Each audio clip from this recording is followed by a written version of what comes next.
Hey guys, this is Christian Prepper. Today talking to you about a subject that gets overlooked a lot, and it's a subject of fighting fire. You know, when everything does collapse, we're not going to have, probably not going to have electricity. There's going to be a lot of open flames, a lot of people cooking with stoves they're not really used to. There's going to be a lot of injuries. There's going to be a lot of fires. And fire protection is something that you really need to look at. You know, I seen a video recently of a guy that had said he had just bought his first fire extinguisher, and it was a small one like you see there in the front. And you know, I've served in the volunteer fire department for a little while, and I'm gonna tell you, those little bitty disposable fire extinguishers, like you see there in the front, like this little guy right here, they're pretty much useless. I won't say they're totally useless, because any fire extinguisher is better than none when a fire breaks out.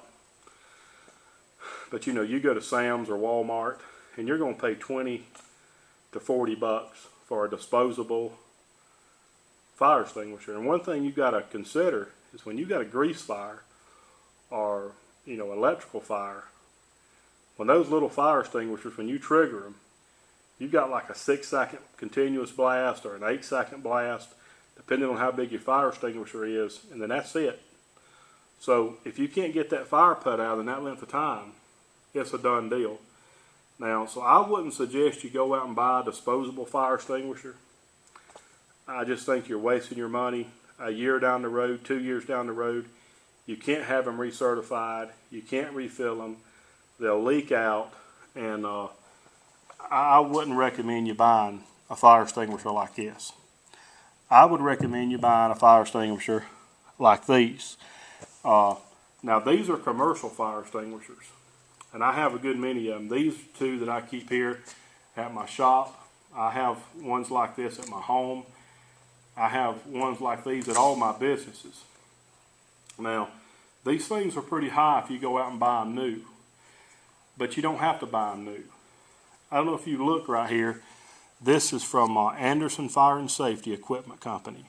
They're the guys that do all my safety inspections on my fire extinguishers. They come by every year or two and recertify my extinguishers, refill them if they need refilling, do whatever they got to do. You can call these guys, or if you live somewhere else other than here, you know, just Google the company around your house that does this type of business. These guys will sell you a big commercial fire extinguisher like this for about 25 to 30 bucks, filled up, certified, ready to go. You know, I can buy one of those for, depending on the size, from 20 to 40 bucks for one of those versus, you know, 15, 20 bucks for this. There's no comparison. You know, if you have to use one of those, you can have it refilled. It's a lot more volume. I'm not sure exactly the blast, probably a 15, 18 second blast on one about that size. And it's just a much better fire extinguisher. You got a much better chance of putting your fire out. If you use a little bitty fire extinguisher, I mean, if you've got much of a fire at all, you're not going to put it out. And you know, guys, I know times are tough. And even if you can't afford to buy fire extinguishers, I would still recommend you to think about that. You know, maybe go out and get you some buckets and, you know, keep you some sand in them. Fill them up halfway with sand and keep them sitting around.